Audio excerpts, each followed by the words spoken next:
Vous allez bien? Ouais? Bon, peut-être que ça va pas trop, hein. Dans ce cas, tu fais bien de pas me dire que ça va, si ça va pas. Donc, Julia, elle est fatiguée.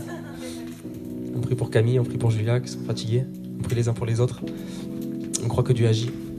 On va le faire maintenant, d'ailleurs, je vais demander à Dani, si tu peux prier, s'il te plaît, pour les sœurs qui sont fatiguées et pour nous, qu'on puisse avoir des cœurs disposés ce soir pour entendre la parole de Dieu. Éternel Dieu, ce soir, je te prie. Je prie ton nom pour mes sœurs, qu'elles sont fatiguées, Seigneur.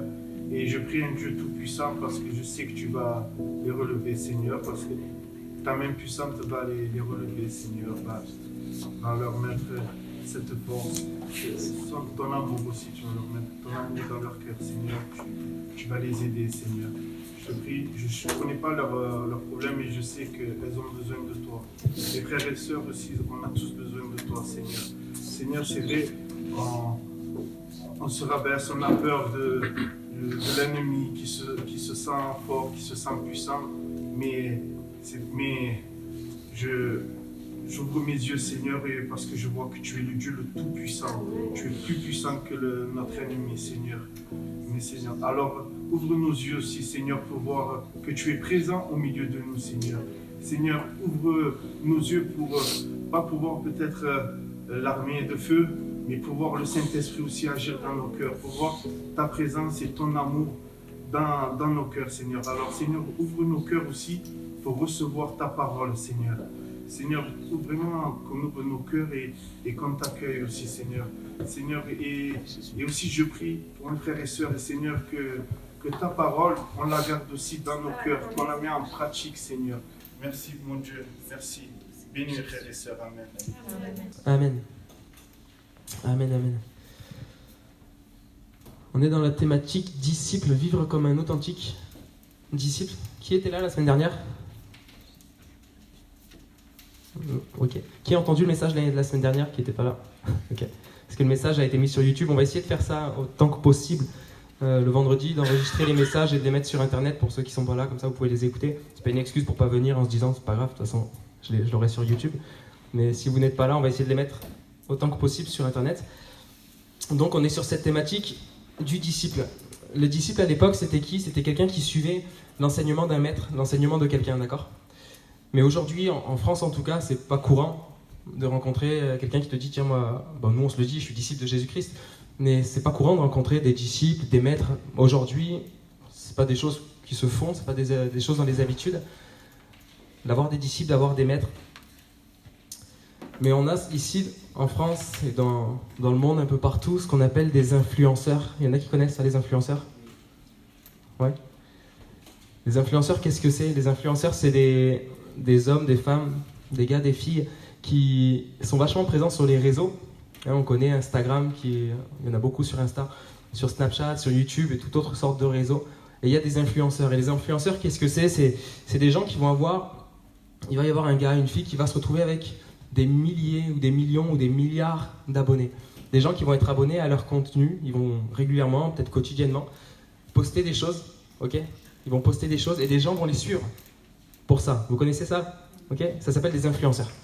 Et ce sont des gens, donc, comme leur nom l'indique, qui vont influencer, qui vont donner une tendance, qui vont donner une mode, qui vont... Il y a des gens, ça me paraît fou, mais il y a des gens qui vont suivre ces personnes-là, d'accord? Et qui vont se laisser, du coup, influencer par ces influenceurs. Vous allez vous comprendre où je veux en venir. Et si aujourd'hui on n'a plus de disciples et de maîtres, on a des influenceurs et on a des gens qui les suivent. On a des gens qui vont suivre des nanas sur Insta et qui vont faire le régime qu'elles font parce que ça a l'air de marcher. Ils vont acheter les produits de beauté que cette fille achète parce que ça a l'air de marcher.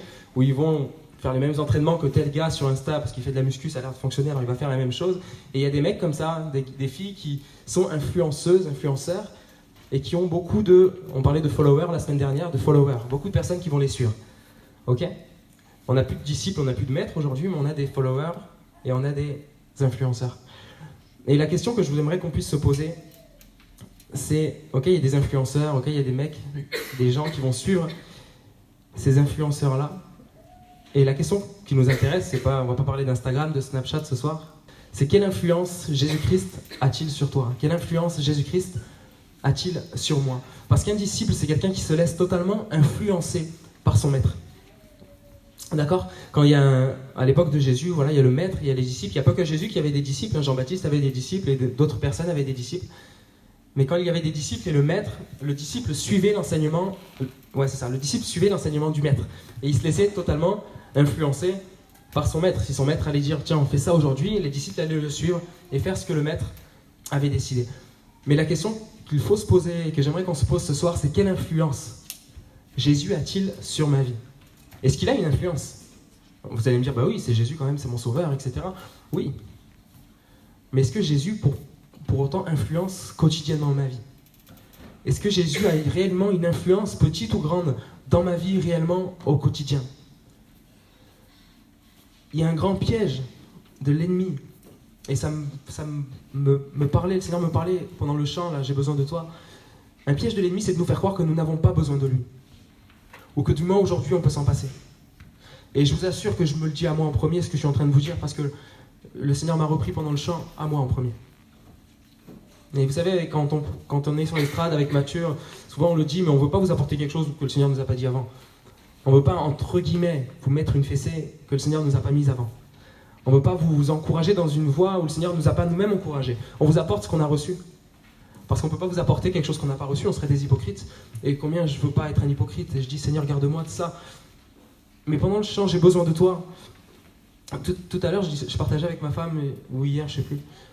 Et je lui disais, je suis déçu de moi, parce que cette semaine, je n'ai pas cherché Dieu comme j'aurais dû le chercher. Cette semaine, je n'ai pas passé du temps avec Dieu comme j'aurais pu en passer. Et il y avait ce regret dans mon cœur. Parce que je sais que j'ai déjà vécu des temps profonds avec le Seigneur. Et j'arrive à comparer si ça c'est une semaine un peu entre guillemets morte ou stérile par rapport à d'autres jours, d'autres semaines. Et au début de la réunion, honnêtement, il y avait de la culpabilité dans mon cœur. Et l'ennemi s'en est servi au début pour me miner le moral. J'étais pas très bien là au début de la réunion. Et pendant les chants, voilà, je priais, je dis Seigneur, je te demande pardon, tu vois mon cœur. Et je suis dans ta présence et je veux te louer. Et voilà, j'ai chassé cette culpabilité qui n'est pas de Dieu. Mais il est bon quand même de se remettre en question. Et des fois de reconnaître, Seigneur, je te demande pardon parce que des fois j'ai l'impression de ne pas avoir besoin de toi. Ou des fois je peux me passer de toi. Et des fois je ne me laisse pas influencer par toi, Seigneur. Et le titre du message ce soir, c'est donc celui-ci, quelle influence Jésus-Christ a-t-il sur moi, sur toi? Et j'aimerais qu'on lise un texte dans Matthieu 8, versets 18 à 27. Je ne sais pas si vous voyez, si je me dégage. Vous voyez là, le pupitre que j'aime pas? Non, c'est bon. Vous savez, c'est bien d'amener vos Bibles. On en parlait tout à l'heure avec Dany, Amel et Mathieu. Prenez le réflexe d'amener vos Bibles. Vous avez une Bible à la maison? Ouais? Ok. C'est pas juste pour décorer la table de nuit ou quoi que ce soit. Parce qu'avec les smartphones, maintenant les téléphones, c'est facile. Mais prenez le réflexe de le prendre. Et quand on prend un texte, vous le prenez sur votre Bible, vous le lisez ensemble. Comme ça, s'il y a un truc qui vous parle, vous avez le droit de le souligner. Petite parenthèse, mais c'est important. Lorsque Jésus se vit entouré d'une foule nombreuse, il donna ordre à ses disciples de passer de l'autre côté du lac.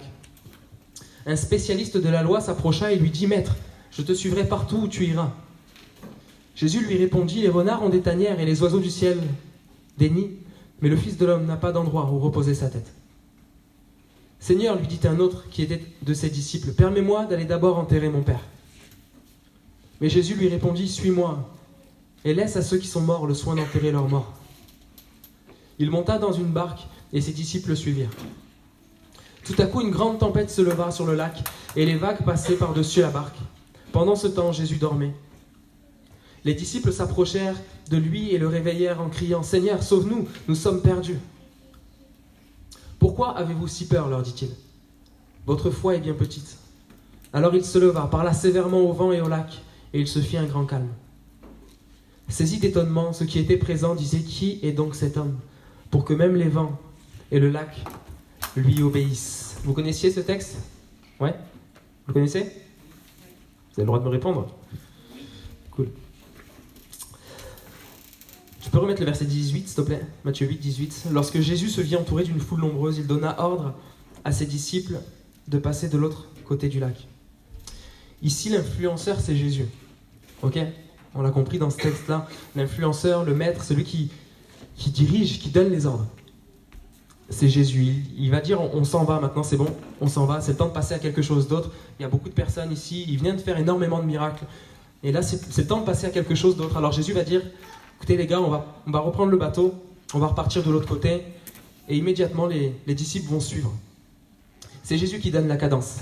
C'est Jésus qui donne le rythme. Mais être un disciple, c'est marcher au rythme du maître. C'est marcher au rythme de la volonté du maître.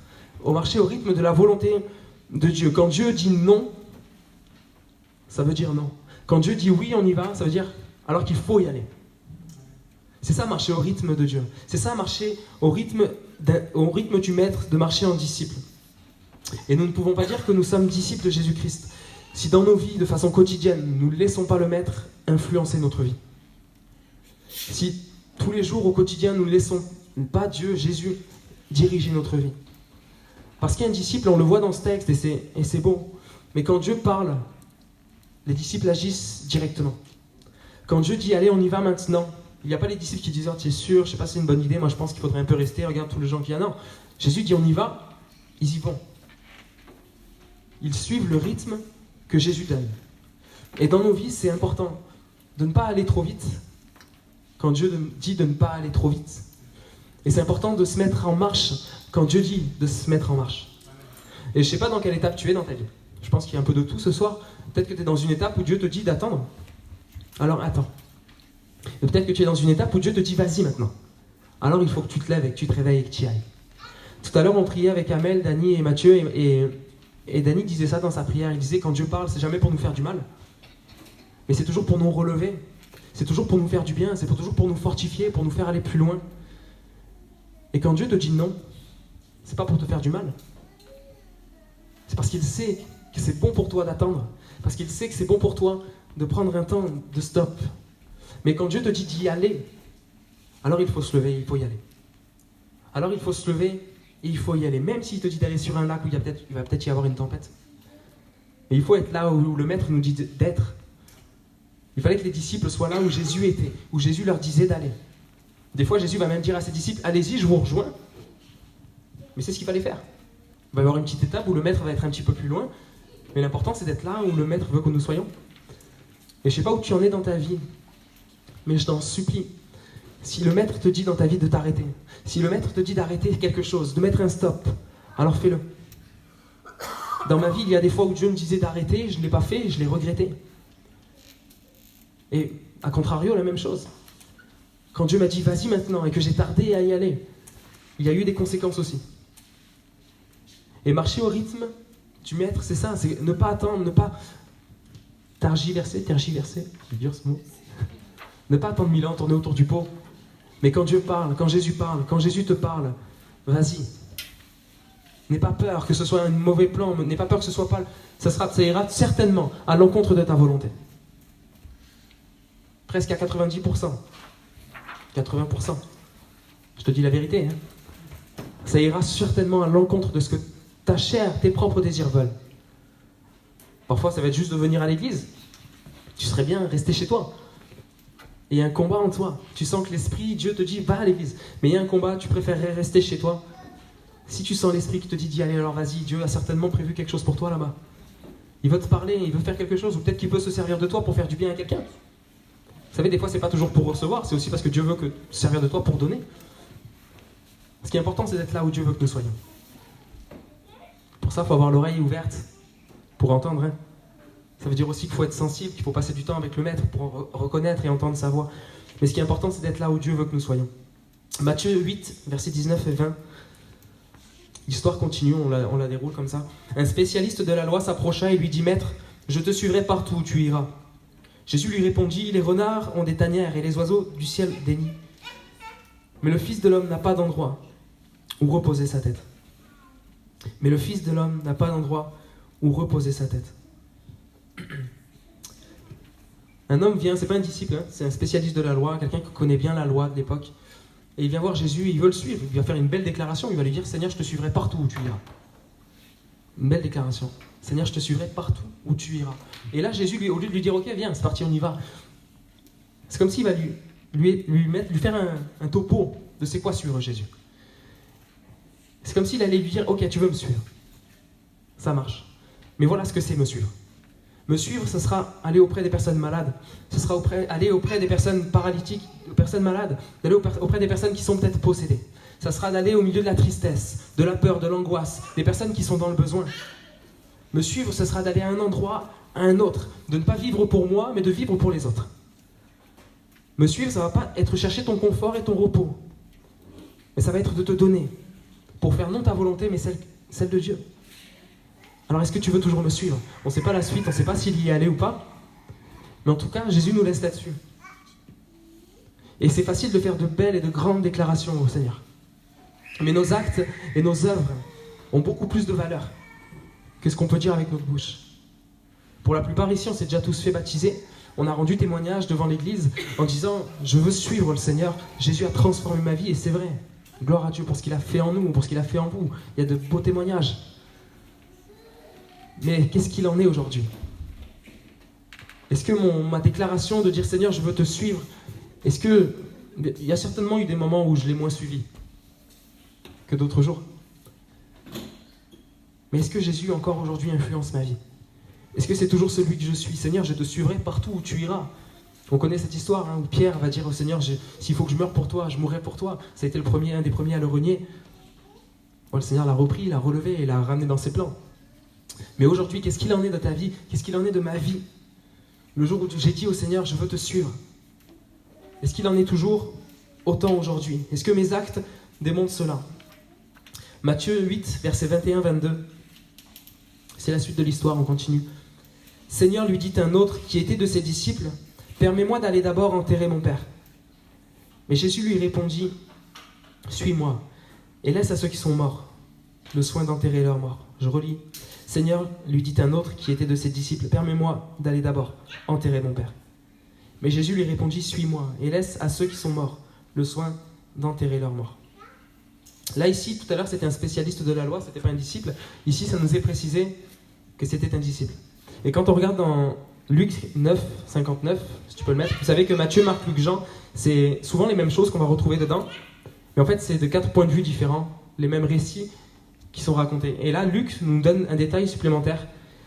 C'est que cet homme-là, qui a dit « Permets-moi d'aller d'abord enterrer mon père », Jésus avant lui a dit « Suis-moi ». Mais cet homme lui dit « Seigneur, permets-moi que j'aille d'abord enterrer mon père ». Tu peux t'arrêter là. Donc cet homme était un disciple parce que Jésus l'avait appelé à le suivre. Peut-être qu'il avait commencé à le suivre, mais Jésus va lui... Et cet homme va dire « Permets-moi d'abord d'aller enterrer mon père ». Permets-moi d'abord d'aller enterrer mon père. Ce que cet homme demande est légitime. Et humainement, on peut dire « Ben oui, ok ». Moi, si quelqu'un vient me voir et je lui dis, viens à la réunion de jeunesse ce soir, il me dit, il y a l'enterrement de mon père, je peux pas, il faut que j'y aille, je vais lui dire, oui, vas-y. Mais c'est pas ce que Jésus lui dit. Et Jésus lui dit quelque chose de peut-être un peu radical. Suis-moi. Et en gros, il dit, ne t'en occupe pas. Laisse tomber, laisse les autres le faire, toi, suis-moi. Cet homme est en train de dire, permets-moi d'abord d'aller enterrer mon père. Je ne sais pas si son père était déjà mort, si l'enterrement était prévu pour quelques heures, quelques jours, ou si son père était en fin de vie et qu'il voulait attendre son décès pour être là. Mais il se trouve que cet homme dit ceci à Jésus. Avant de te suivre, permets-moi d'abord d'aller enterrer mon père. Et je peux vous en parler avec beaucoup de facilité, parce que pour la plupart, vous le savez, j'ai perdu mon papa, j'étais jeune, j'ai été à l'enterrement de mon père, j'ai été à l'enterrement de mon papa. Et ça a été une des journées les plus fortes en émotion de ma vie, très difficile. Grosse journée, importante. Et j'aurais pas voulu la rater. Je me rappelle très bien de ce moment où mon père était dans le cercueil, où il y avait une pièce, vous savez, souvent il y a une pièce libre où les gens peuvent venir voir le corps avant qu'il soit enterré. Et moi, je voulais y être, parce que mon père, je le voyais rarement, 2-3 fois par an, et c'était une des dernières fois que j'allais le voir, et je voulais le voir avant qu'il soit enterré pour ne plus jamais le voir. Et je peux comprendre ce que cet homme dit. Permets-moi d'aller d'abord enterrer mon père. Je me mets à sa place et je comprends totalement ce qu'il dit. Et Jésus lui fait cette réponse, laisse aux morts le soin d'enterrer leurs morts. Toi, suis-moi. Et sur le coup, on peut dire, waouh, Jésus, Dieu d'amour, compatissant, c'est dur ce que tu dis. Je sais pas vous, mais moi, c'est la réflexion que je me fais. Je veux dire, Seigneur, c'est difficile ce que tu dis. Laisse ceux qui sont morts le soin d'enterrer leurs morts. Jésus va dire quelque chose de radical. Mais vous savez, dans nos vies, il est bon parfois d'être radical pour ne pas devenir tiède. Et Jésus a toujours été radical. Jésus n'a jamais été moyen, moitié. Et Jésus a toujours été quelqu'un de radical. Et aujourd'hui, ce sujet-là, ce point-là, Je peux vous en parler avec une grande aisance parce que je l'ai vécu moi-même et j'ai pas peur de paraître dur parce que je sais ce que c'est que de perdre un être cher. Et Jésus va lui dire, laisse aux morts le soin d'enterrer leurs morts. Et vous savez, ça peut paraître dur ce que je vais dire, mais je le dis quand même. Un corps mort, ce n'est rien de plus qu'un corps mort. Il n'y a plus la vie dedans. Un corps qui est mort, il n'y a plus la vie dedans. Ce qui nous tient à ce corps qui est inanimé, c'est la nostalgie, c'est nos sentiments humains, ok ? Nos sentiments d'amour, nos sentiments... Voilà, il y a quelque chose qui est là. Mais dans l'être mort, il n'y a plus de vie. D'accord ? Et Jésus était quelqu'un de compatissant. Jésus était quelqu'un qui avait du cœur. Parce que quand Lazare va mourir, Jésus va pleurer. Donc Jésus a connu la tristesse de perdre quelqu'un. D'accord ? Mais qu'est-ce que dit Jésus à cet homme-là ? Cet homme vient, Jésus l'appelle, Jésus lui dit « Suis-moi maintenant, il faut que tu me suives, il faut qu'il y ait plus dans ta vie. Je t'appelle à plus, j'ai un appel sur ta vie et je veux t'amener plus loin. Il faut que tu me suives maintenant et que tu rentres dans les projets que j'ai pour toi. » Et cet homme lui dit « Ok, mais permets-moi d'abord d'aller enterrer mon père. » Et Jésus lui dit « Non, non, non, non, suis-moi maintenant. Et laisse aux morts le soin d'enterrer leurs morts. » Quand Dieu nous appelle à le suivre, il y a quelque chose qui est très dangereux, c'est ce genre de phrase. Permets-moi d'abord. Permets-moi d'abord, Seigneur. Permets-moi d'abord de me marier. Permets-moi d'abord de finir mes études. Permets-moi d'abord que mes enfants puissent finir eux aussi leurs études. Permets-moi d'abord d'être à la retraite, on n'y est pas encore ici. Permets-moi d'abord, Seigneur. Permets-moi d'abord. Mais quand Jésus nous appelle à le suivre, il ne doit pas y avoir d'excuses. Pourtant, qu'est-ce qu'il y en a ? On en parlait encore tout à l'heure, on a vu Dany et Amel et on parlait de toutes sortes de choses. Et c'est ce qu'Amel nous disait, mais dans ce monde, il y a tellement de choses qui viennent nous voler notre temps et nous faire passer à côté de ce que Dieu a prévu pour nous. Des fois, nous sommes attachés à des choses, comme cet homme était attaché à son père, ce qui est légitime. Et parfois, nous pouvons être attachés à des choses qui n'apportent pas la vie, des choses mortes, des choses stériles. Et Jésus le voit très bien. Jésus sait. Jésus savait que si cet homme-là allait à l'enterrement de son père, c'est bien, il allait à l'enterrement de son père, mais il allait perdre du temps et passer à côté de l'appel. C'était maintenant. Et peut-être que ça te paraît dur, ce que je te dis, je ne sais pas, je ne pense pas l'être. Je me dis que si Jésus a dit ça, alors je peux oser dire ce que je suis en train de dire. Merci. Quand Jésus t'appelle à te suivre, quand Jésus t'appelle à te lever maintenant, à te réveiller et à vivre pour lui, balaye les « permets-moi d'abord ». Enlève les « permets-moi d'abord ». Permets-moi d'abord de remplir mon compte en banque. Permets-moi d'abord de suffisamment travailler pour être tranquille. Non. Viens et suis-moi. Viens et suis-moi. Viens et suis-moi. Parce qu'il y a beaucoup de choses. Écoutez, c'est important. Dans notre vie, beaucoup de choses auxquelles nous apportons de l'importance. Qui pourtant n'auront aucun poids face à l'éternité. Il y a beaucoup de choses dans lesquelles nous nous préoccupons, et moi le premier.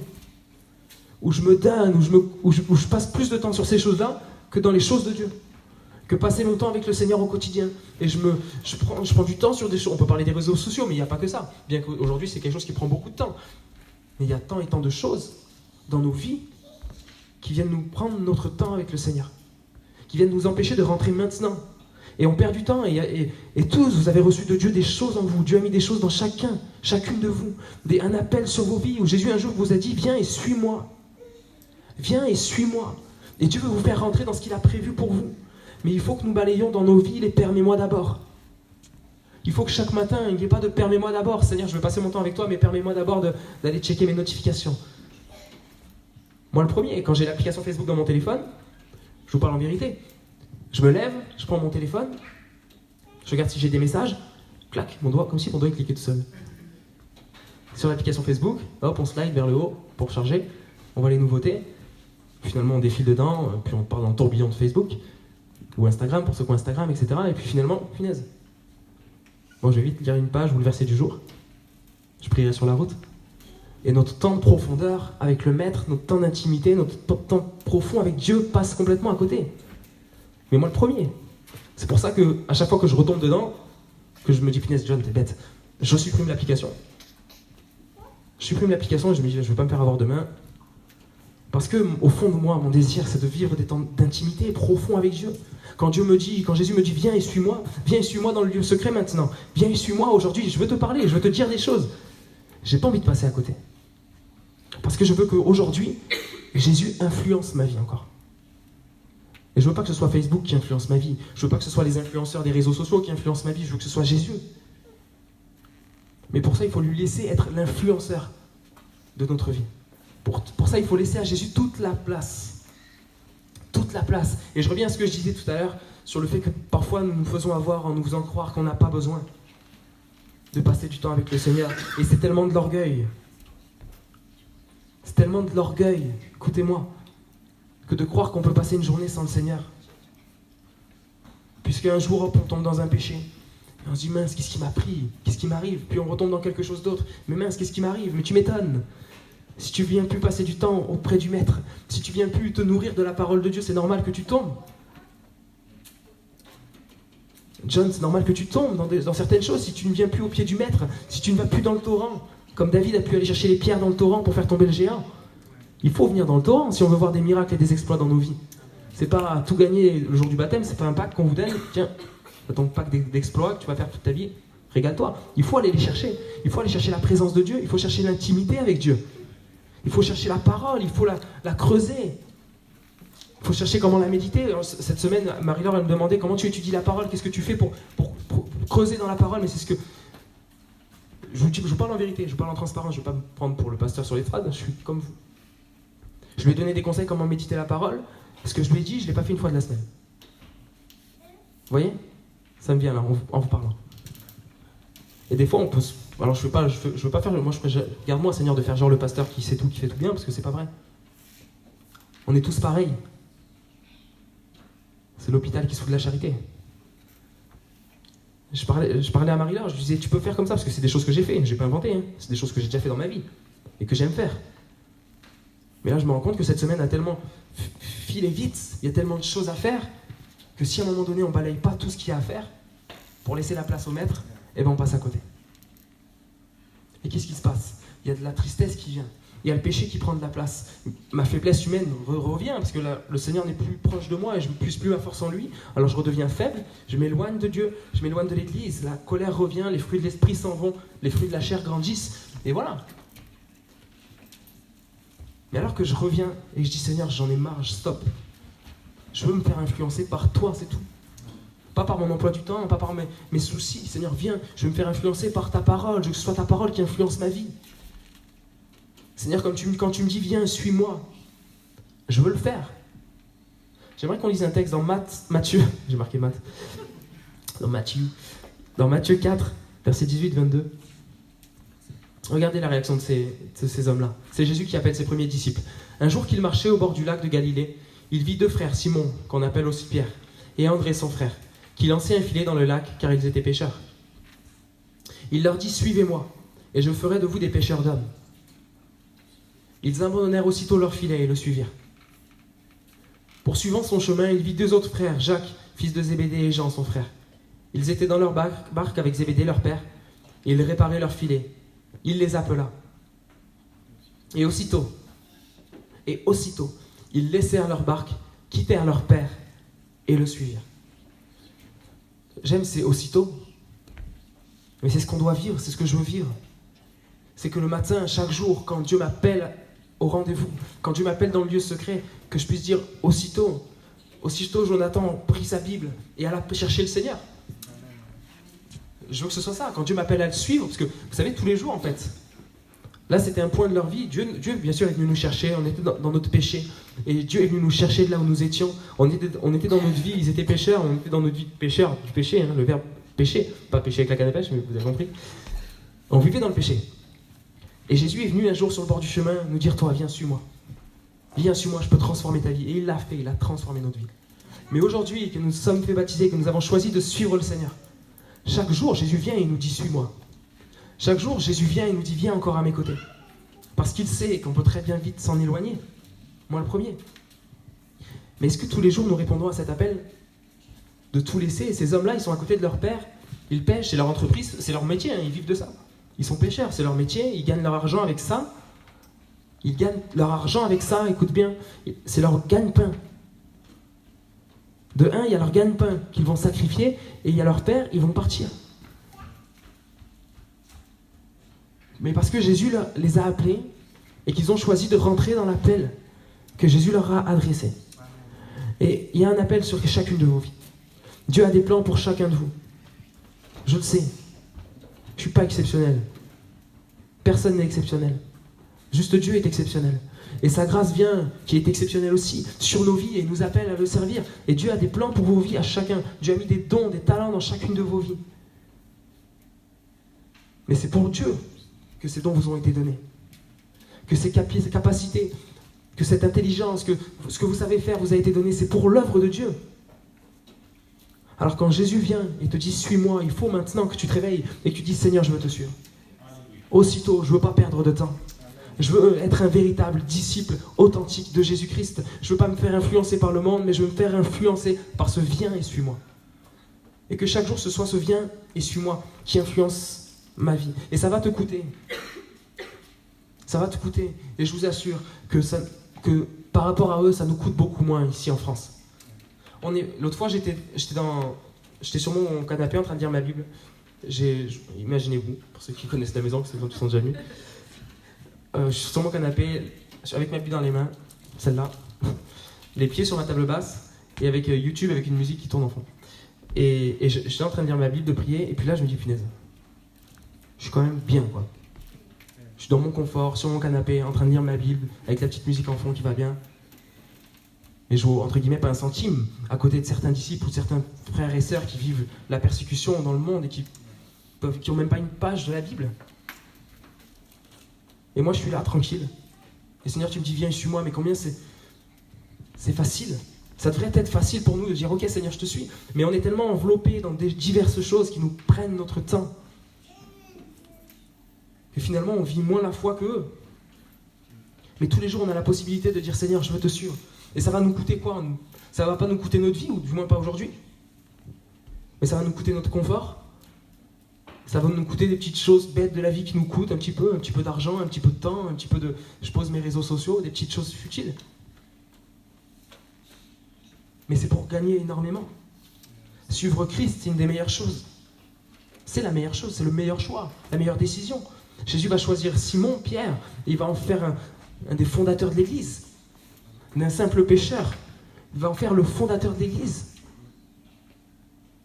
Une des premières prédications, il va convertir 3000 personnes, je crois que c'est ça. 3000 personnes, vous imaginez ce que Dieu est capable de faire d'un simple homme pécheur sur le bord du chemin. Qu'est-ce qu'il peut faire à travers de toi? Qu'est-ce que Dieu veut faire au travers de toi? Tu n'es pas moins bon que Pierre. Tu n'es pas plus pécheur que lui. Qu'est-ce que Dieu veut faire dans ta vie? Qu'est-ce que Dieu veut faire au travers de toi? La vie chrétienne, c'est pas juste venir à l'église le dimanche. C'est pas juste ça. Relisons les actes et voyons ce que faisaient les premiers chrétiens. Oui, ils étaient tout le temps ensemble, c'était eux l'église, hein. Ils étaient tout le temps ensemble à chercher... Mais c'était pas que ça, il y avait de l'action derrière. Ils se levaient, ils vivaient pour le Seigneur, ils donnaient tout, ils partageaient tout. Ils allaient là où le Seigneur leur disait d'aller, ils n'allaient pas là où Dieu leur disait de ne pas aller. C'était ça, les chrétiens, la première église. Et c'est ce que nous devons être. De véritables disciples authentiques. Et j'aimerais qu'on finisse par là. Loan, si tu peux venir au piano, si tu te sens. Tu peux remettre Matthieu 8, verset 23, s'il te plaît.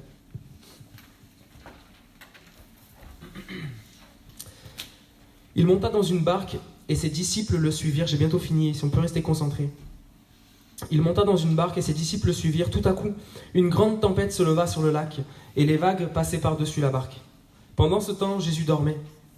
Les disciples s'approchèrent de lui et le réveillèrent en criant « Seigneur, sauve-nous, nous sommes perdus !» « Pourquoi avez-vous si peur ?» leur dit-il. « Votre foi est bien petite. » Alors il se leva, parla sévèrement au vent et au lac, et il se fit un grand calme. Saisis d'étonnement, ceux qui étaient présents disaient « Qui est donc cet homme ?» pour que même les vents et le lac lui obéissent. Jésus, vous avez vu, il nous a dit, il monta dans la barque et ses disciples le suivirent. C'est encore Jésus qui donne le rythme, c'est Jésus qui donne la tendance, c'est Jésus qui donne la direction. Jésus fait le premier pas et les autres disciples le suivirent. Et je me faisais cette réflexion qui peut-être est fausse, mais dans notre vie, je ne pense pas qu'elle le soit. La plupart d'entre eux, c'était des pêcheurs en quête de profession. Ils connaissaient la mer, ils connaissaient les vents. Et c'est fort possible que de loin, ils pouvaient peut-être voir que sur le lac, c'était possible qu'il allait y avoir une tempête. Ok, c'était leur métier, ils travaillaient, ils vivaient sur la mer, c'était leur métier, ils étaient tout le temps la mer, les vents, etc. Ils connaissaient. Et peut-être qu'au moment où Jésus monte dans le bateau, peut-être qu'ils ont pu se dire, c'est possible que ça tourne mal. Regarde le ciel, Simon, c'est pas bon. Bon, on monte parce que le maître il y va, on le suit, mais ça sent la tempête quand même. Mais ils sont montés. Il n'y a pas de discussion notée, il n'y a pas de négociation. Jésus, il monta dans une barque et ses disciples le suivirent. Et dans notre vie, des fois, ce sera ça. Des fois, Jésus nous demandera d'aller dans certains endroits et humainement, ça sent pas bon. Humainement, il y a une tempête. On voit qu'il y a quelque chose il y a un risque que ça me coûte en fait. Il y a un risque de danger, que je suis pas bien, que ça me fasse peur. Mais ils sont allés. C'est une supposition ce que je dis, mais c'est possible. Mais dans ta vie, en tout cas, ça arrivera. Il y a des fois où Dieu te demandera de faire des choses qui ne seront pas rassurantes, mais qui seront nécessaires pour passer à une autre étape. Parce que c'était le point de départ pour passer à quelque chose d'autre. Et on va voir après qu'ils vont rentrer encore dans d'autres miracles. Ils vont connaître d'autres choses, ils vont connaître mieux le Maître. Et des fois, Dieu nous fera traverser par des épreuves qui sont inquiétantes, qui nous font peur, mais pour nous amener plus loin dans notre appel, pour nous amener plus loin dans notre connaissance, pour le connaître mieux. Parce que des fois, sans les épreuves, on ne connaîtrait pas mieux le Maître. Mais parfois, les épreuves permettent qu'on apprenne mieux à le connaître. Mais à contrario, si je sors de ma supposition, il y aura des fois où vous ne verrez pas du tout la tempête venir. Dieu vous dira d'aller quelque part, ça paraît bien. Et d'un coup, paf, il se passe quelque chose. Mais est-ce que ça veut dire que vous n'êtes pas au bon endroit? Non. Vous êtes juste là où le Maître vous a dit d'aller. Alors c'est bon. Et qu'est-ce qui se passe? Jésus est en train de dormir. Et c'est marrant, vous savez, parce que tout à l'heure, si vous avez fait attention, Jésus, qu'est-ce qu'il a dit?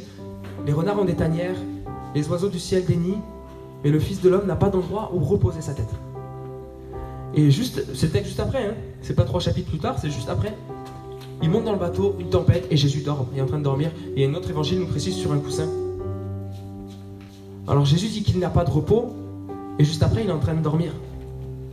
Et vous savez, il y a un repos qui existe pour les disciples. Il y a un repos qui est réservé pour les disciples. C'est le repos de faire la volonté de Dieu, d'être là où nous devons être. C'est le repos de j'ai choisi d'obéir, j'ai choisi de le suivre, il y a une tempête, mais je suis dans le repos parce que je suis là où je dois être. Et en tant que disciple, il y aura des difficultés. Je ne vais pas te le cacher, tu vas passer par des tempêtes. Peut-être que tu es en plein dans une tempête. Alors Dieu te parle aussi ce soir. Ça fait partie du chemin des disciples. Relisez les actes encore, voyez la vie de Pierre, de Paul. Être un disciple, ça coûte. Mais si tu es là où Dieu veut que tu sois, alors tu n'as rien à craindre. Amen. Parce que Jésus se lève, il parle au vent et au lac, pour lui c'est rien, et il se fait un grand calme. Mais heureusement pour eux qu'ils avaient choisi de suivre Jésus ce jour-là. Parce que sinon Jésus n'aurait pas été dans le bateau. Mais parce qu'ils avaient choisi de suivre Jésus, il y avait dans leur bateau, pas n'importe qui, Jésus le Maître, qui calme la tempête. Et ce qui est important, c'est pas de se dire qu'il va y avoir une tempête ou qu'il va pas y avoir de tempête. Ce qui est important de se dire, c'est où est-ce que je dois être? Qu'est-ce que je dois faire? Où est-ce que tu m'appelles? Seigneur, tu m'appelles à aller où? Tu m'appelles à faire quoi? Seigneur, je veux enlever de ma vie les permets-moi d'abord d'eux. Mais alors que tu me dis, suis-moi, je veux te suivre. Alors que tu me dis d'y aller, je veux y aller. Alors que tu me dis stop, je veux m'arrêter. Et alors que tu me dis d'y aller, je veux avancer, me mettre en marche. Amen. Amen. Est-ce qu'il y en a qui, après avoir entendu ça, qui veulent être des disciples de Christ? Levez vos mains, s'il vous plaît. Ne vous forcez pas. Hein. Amen. Lève les deux mains, le frère. On va être des disciples de Christ. C'est possible. Si le Seigneur nous appelle, c'est que c'est possible. Un disciple, c'est pas quelqu'un de parfait. Mais c'est quelqu'un qui veut suivre. Dans son cœur, il y a le désir de suivre, de recevoir l'enseignement du Maître, de conformer nos actes de ressembler à Jésus. Jésus, je veux te ressembler. Il y a peut-être des choses mortes en toi, des choses qui t'ont été volées, voilà, ton intimité avec Dieu, j'en parlais tout à l'heure. Mais stop, ça suffit. Ce soir, c'est un demi-tour, c'est un virage, c'est un tournant, un carrefour. Je rentre dans ce que tu as prévu pour moi, Seigneur. Et peut-être tu sais pas, peut-être que tu dis ouais mais je veux, mais je sais pas où est-ce qu'il me dit d'aller, je sais pas ce qu'il attend de moi. Alors demande-lui. Passe du temps à ses pieds, passe du temps à ses côtés, parce que les disciples ont entendu la direction parce qu'ils étaient près de lui. Alors passe du temps près de lui, pour ta vie, pour savoir où est-ce que tu dois aller, ce que tu dois faire, ce que tu dois arrêter. Tu as besoin de Jésus. Tous les jours. Tous les jours, on a besoin de lui. Chaque jour, on a besoin de Jésus. Seigneur, j'ai besoin de toi. Qu'est-ce qui influence ta vie? Je rappelle le titre du message.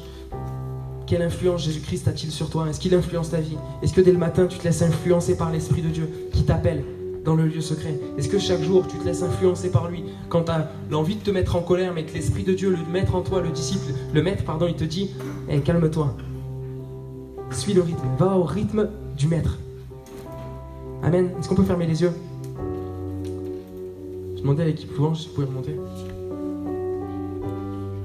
On va faire un temps d'appel. C'est pas juste pour faire des temps d'appel comme ça, mais c'est pour qu'on passe des temps pour prier les uns pour les autres. Parce que je peux comprendre qu'il y a des temps de fatigue, des temps où on n'a plus envie, peut-être on est fatigué, on est découragé. Et c'est bien de prier les uns pour les autres. Chercher Dieu ensemble, s'encourager, se fortifier ensemble, rechercher la face de Dieu. Et si c'est ton désir pendant ce chant, je vais me tenir devant pour prier pour toi. Ok, mais c'est ton désir, c'est ta décision de dire Seigneur, je veux te suivre. Seigneur, je veux plus faire ma volonté, mais je veux faire la tienne. Seigneur, je veux marcher dans tes voies, je veux aller à ton rythme, selon ce que toi tu me dis, pas selon ce que moi j'ai envie.